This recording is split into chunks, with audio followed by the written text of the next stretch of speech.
passation de pouvoir esili bayebisiye bima kendo lukesika ofanda alobi na kobima na mboka oyo te akangami kaka na mboka oyo azosala baplan nyonso ya mabe mpo na koelimine Fati Beton ese akoki batante ye 46 coups raté tala kaka moto aza ya nzambe 46 coups raté oyo baza komeka ye siko asentir akomi mal à l'aise parce que le président Fati a signé un accord militaire dans 5 pays États-Unis, France, Égypte, Angola, Afrique du Sud. Balobi soki Kabila meki kaka bako écraser kingakati wana na seconde. Yepe azimi kanda akomeli communauté internationale, akomeli SADC, alobi ke soki Fati a respecté accord te mboko ekozonga ndenge ezalaki avant indépendance. Est-ce mboko eza ya ye? Est-ce yo koza mwasi no bilale pa moninga?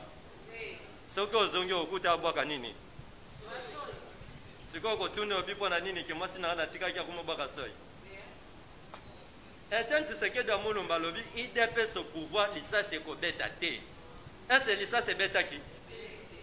Aveuglé ye alobi Kabila azaka moko utaki likolo ekiteli pona biso passe ye muta kosala biso passation de pouvoir pacifique et ça la makite Tshisekedi Mulumba azali prophète oyo asuke tikali nde ya Kabila tomona ndenge nini akolimwa akomi koluka akima na nzela ya Kasai babite ezonga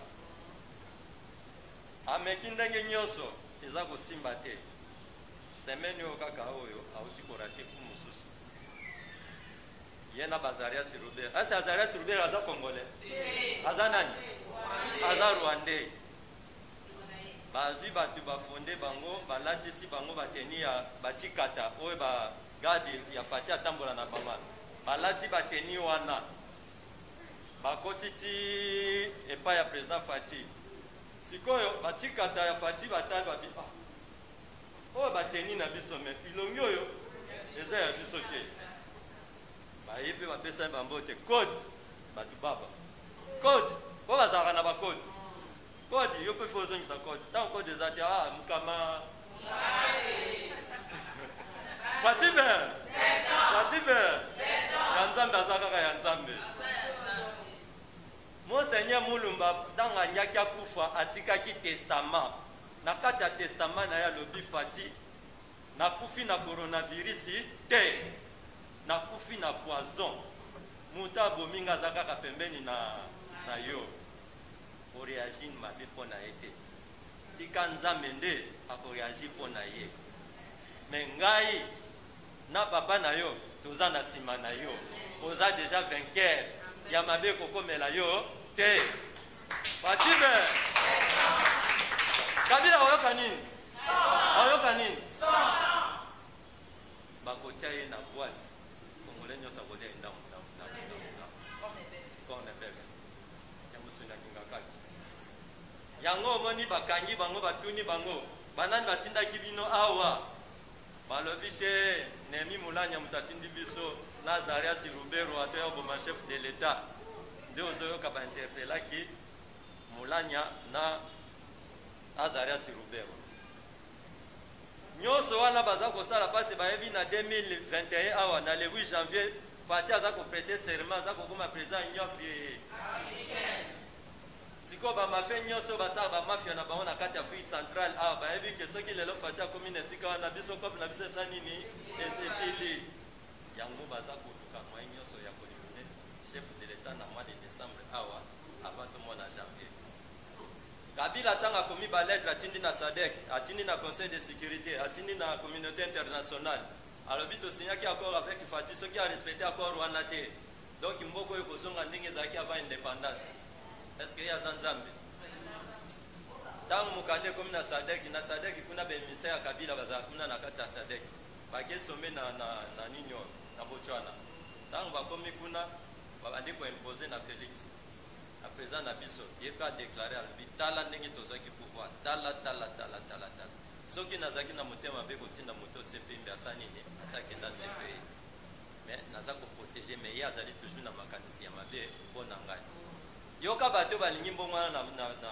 kati ya Afrique te bayebisi ye boye il faut kaka okende okotisa dialogue pour que crise oyo eza est-ce que toza na kati ya crise na Congo crise oyo tozalaka nango ezalaka crise électorale alingaki koorganize biso élection te nde tokendaki na badialogue mpo tokende na élection siko élection esalami dialogue isusu ya nini epuis bazwi pouvoir bazongisi na congolais d'origine mwana mboka siko bino bolingi lisusu nini na basango ekomplesi nasambela na katolike me nakata makolo na katolike mais oui parce biso tosalili ti tolingi nde changement na mboka basango bazoluka nini bango balingi pasi basalaka baza bamafie ndenge bafutisaka bana baminerval ba $400 bayebi ke kope wana elingi esa nini efoire yango oyoki baza kokombatre Fati alobi ke toza kotinda batayo mobimba ekita mpona problème ya este batayo wana sont des mercenaires po oza komona baza koya Fati akrakaki porte abimi azongi asisaki some wana te ndenge Fati azongaki ndenge azongi awa abandi déjà kokota réunion oyo ya préparation ya union ya africaine Kabila financé babimisi guerre na Éthiopie kuna esika oyo ye akokende koprete serment guerre ezotoka na Éthiopie kuna kutu badeplace bakimi ebele bamusu bakoti Soudan mpe atindi bamilitaire bavandi na frontière mpona koempêche bato ebele bakota kuna te soki mpe kuna esalami te ekoya kosalema na kati ya RDC bamelingai bakomi bato kokende wana j'espère ntango toza na mokonzi moya kozwa maloba mingi eza te me bayekola tozala vigilant omoni bajipe etandami mpasi bato toyeba wana bajipe omoni na venu eza bajipe ekoti etelemaka na lupango moko boye ya sika so moni 3 di parce que yaka na quartier linga yeba eloko nini esalema na kati ya lupango wana na article 11 article 11 elobeli sur devise de l'IDPS et liberté, égalité, solidarité. Mais mukolo ya lelo nakozwa mingi nyonso te parce que tosi tolobela yango dans nos réunions passées tolobeli yango mpe mingi eza parmi biloko oyo chaque maman azala nango na mutu. C'est comme la devise de la RDC. La devise de la RDC ezani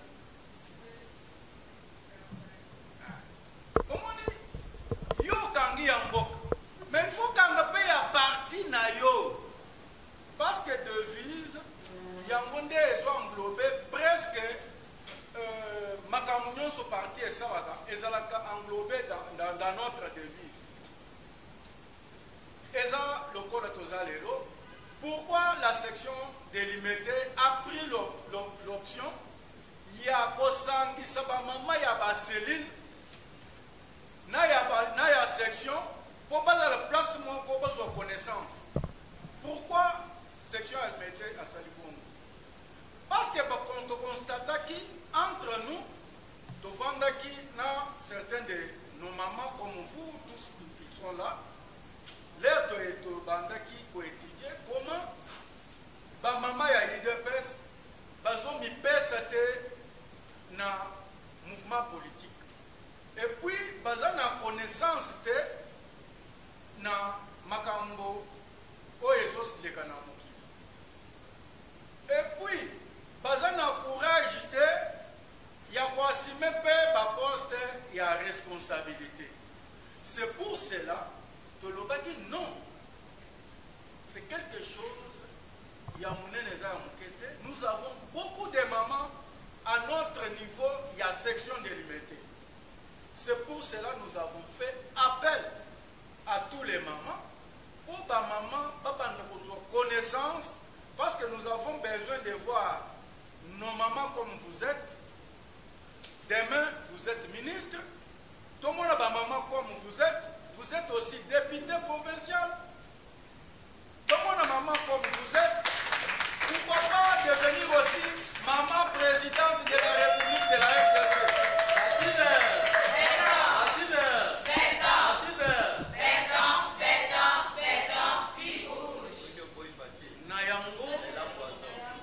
À travers cela, nous sali organisation à niveau de section alimentée pour rassembler le maman, pour que maman ait courage, pas formation, pas connaissance, il y a makambo nyonso etali courage, il y a pour ça la nango musala. Ayango, au moni na pesi bino devoir, il y a parti na biso na. Devoir eza ya koyeba tout d'abord devise na biso. Kozala mutu ya IDPS eza te koloba kaka na munoko ozotambula onga naza mutu ya IDPS onga naza mutu. Non, ce n'est pas ça. Kozala mutu ya IDPS eza koluka connaissance ya koyeba statut na biso na ba règlement d'ordre intérieur. Tango ozoyeba biloko oyo yango nde ezoforme yo ezoaide yo poza na connaissance parfaite ya IDPS. Parce que okoki kosalela eloko sans que oyeba badevoir nango na baobligation nango te. Il faut oyeba devoir na yango eza nini, baobligation mpe ya IDPS eza nini. Po oyeba yango, il faut se référer maintenant dans notre statut.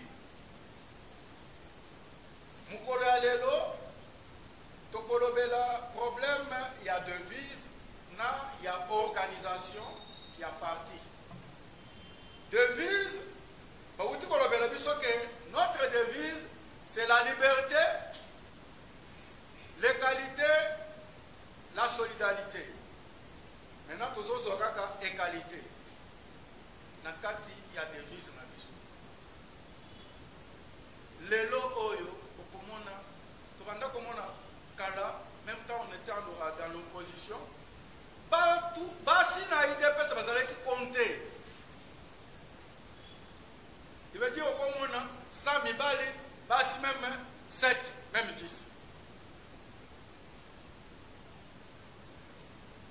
Yango, comme nous avons eu le pouvoir, comme nous sommes au pouvoir, nous, la section délimitée de Télémi, pour réveiller la conscience de la femme,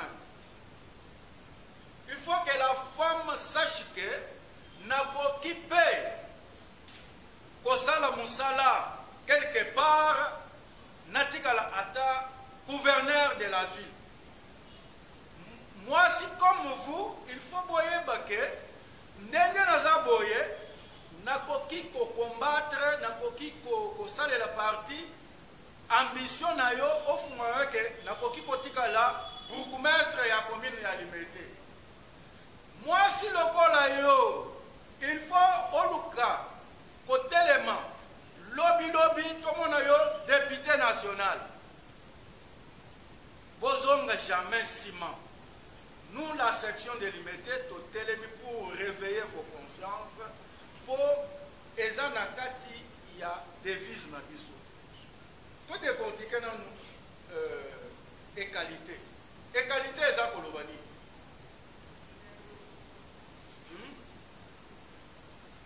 Maman, mon quoi qu'on répondre, maman, plutôt que dans maman, pour nous, répondre, problème, il y a des vises.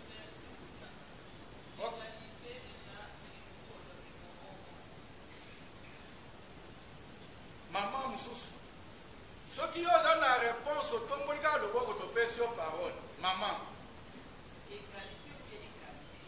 Égalité.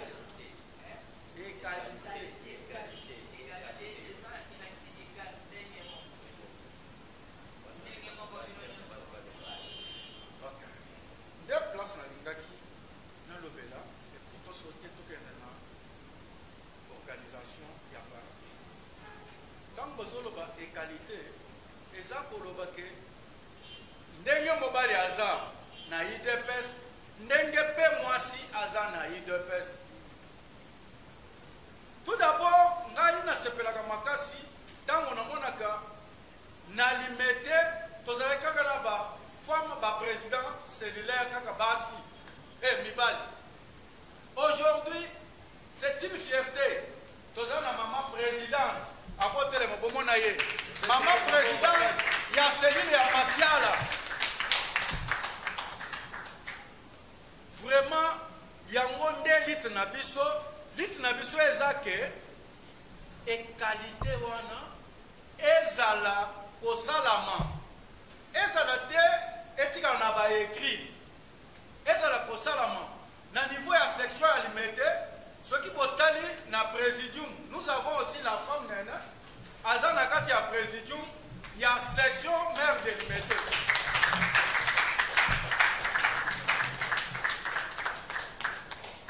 Yango tozobunda ke makomi oyo etikala na buku oyo ya statité. Ezala en exercice. Même dans le département, à niveau de la section alimentée, je pense qu'à l'avenir, tango oyo nomination ekoya, beaucoup vivre même bamama ba l'équipe à Mibali dans nombre.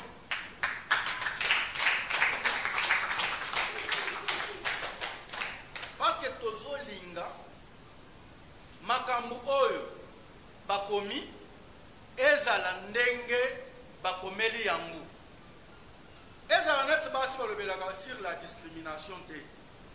Il veut dire, les basi bazoya,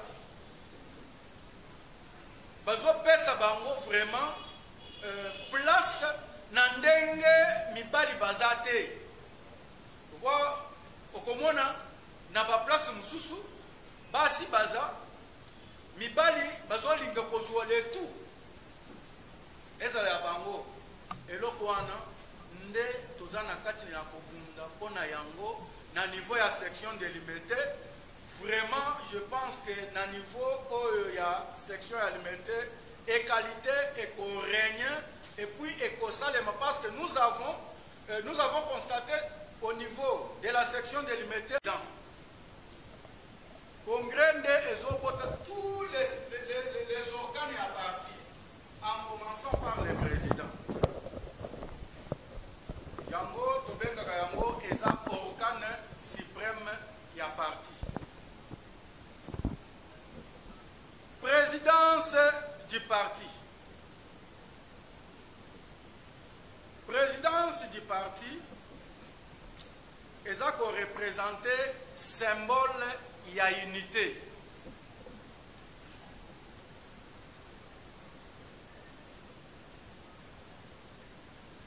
Présidence y a parti, Moussala et ça symbole y a unité. Nakati y a parti.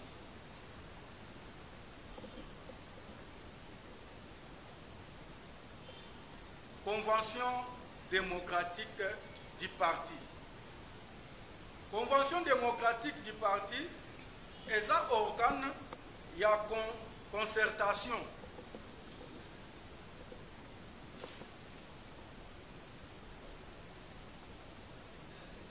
Je pense que beaucoup de problèmes, et ça la mingi, tango, problème et bimagana IDPS, batouchaka, convention démocratique.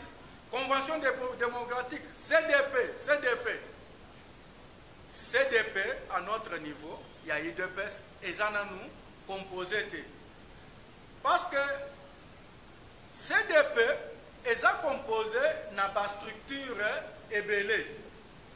Je pense qu'à la prochaine, Tokotanga Yango, Moko na Moko. CDP, et ça composé à l'exemple, na ba structure ndambu otoko kolobela les députés nationaux basiégeaka na CDP ba membres nationaux na niveau ya secrétariat national basiégeaka na CDP eza na ba structure ebele oyo esiégeaka. Comme la structure est en ordre, c'est pour cela que nous mise en fonctionnement. Je pense qu'à la prochaine, comme on a déjà le ministre, même le ministre, nos ministres de l'IDPS, ils sont censés siéger dans la CDP, dans la Convention démocratique du parti.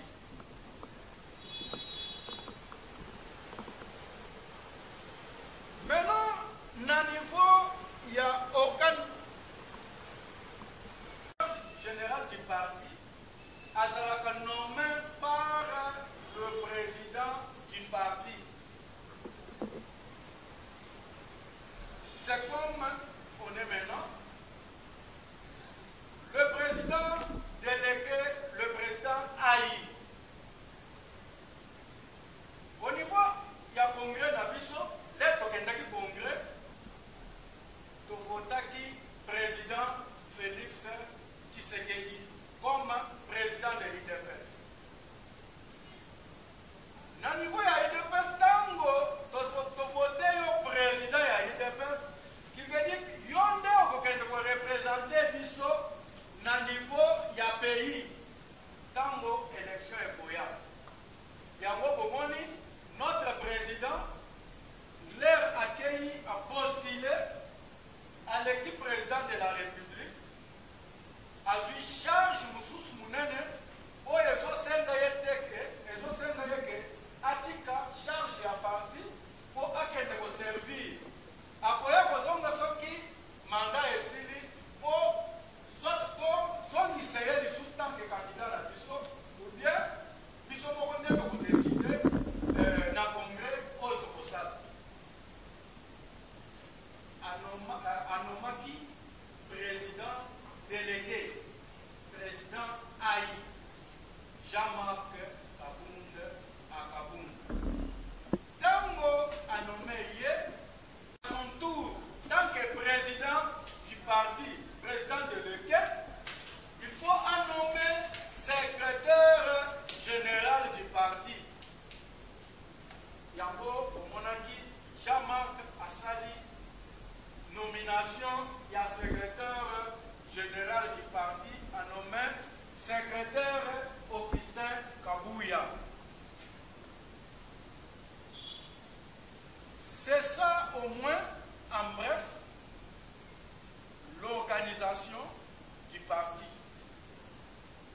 niveau national. N'invité sur vous comprendre, bah, il était pas bien.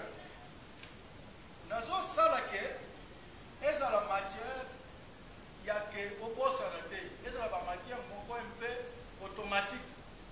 Que chaque maman, tant que tant a la facilité, soit il va tourner des vises à IDPS, avec facilement, dada, soit il va tourner comment IDPS est organisé, au petit en dada, et ça fait que, aux a la difficulté, il y a un petit à petit, comme à côté, c'est un mot là,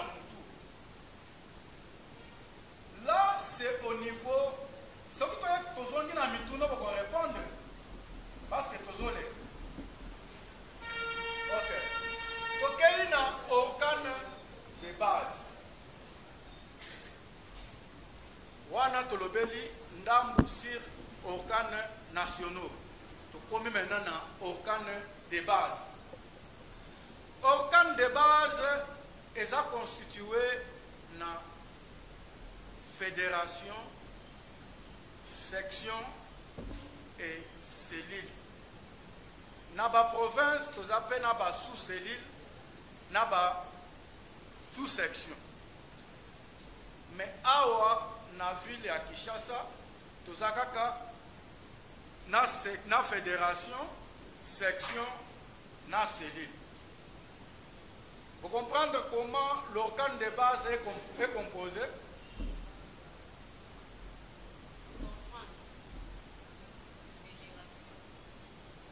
organe de base est composé dans fédération, section, dans cellule. C'est ça l'organisation.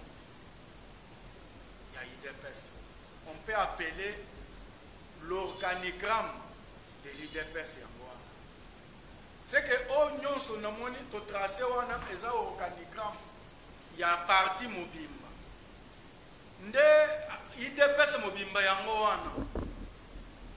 Eza na kati kaka ya dessin poto saliwana. Je pense même à la prochaine tu un tableau tu présenter voilà président secrétaire général fédération tu pour ça vraiment facile.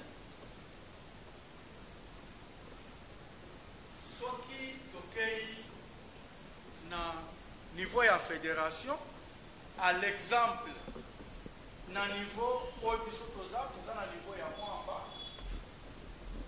Nous avons comme les présidents fédéraux. Non, il y a le président fédéral. Il y a moi.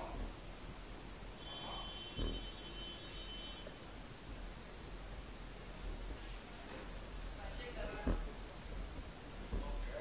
Mathieu Kassa. Il faut y alimenter. Non, il y a le président sectionnaire et alimenter.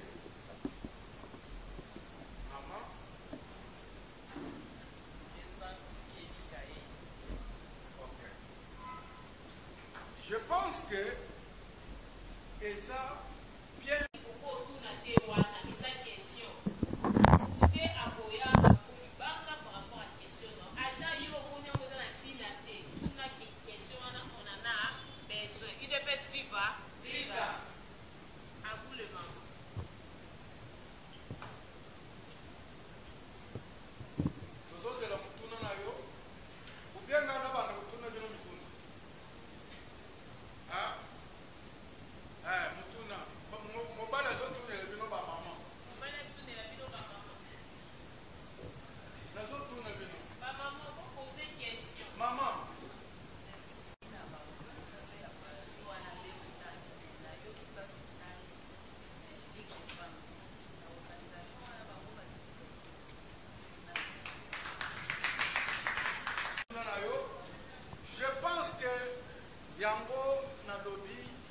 Chacun de nous, nos mamans, tout ça l'effort, tout y en a 10 000 francs, tout ça préparé à votre disposition. Je pense qu'à partir de l'objet, et que vous avez déjà disposé à votre disposition.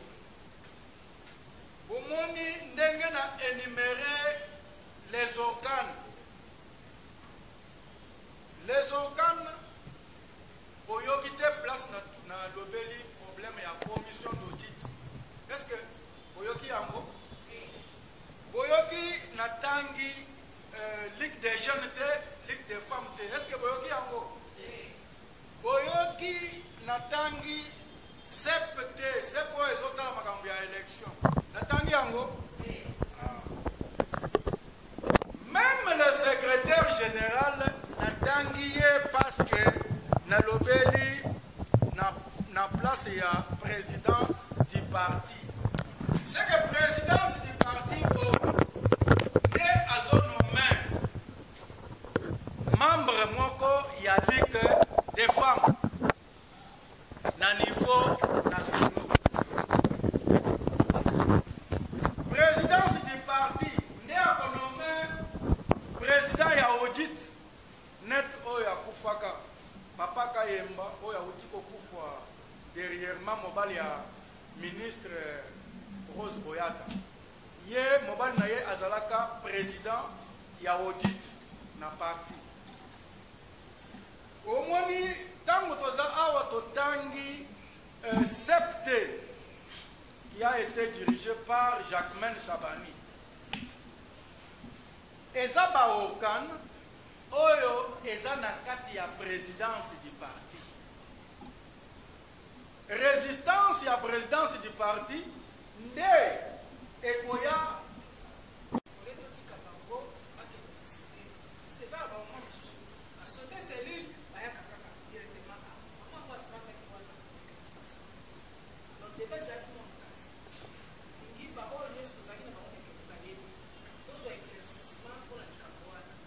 Maman,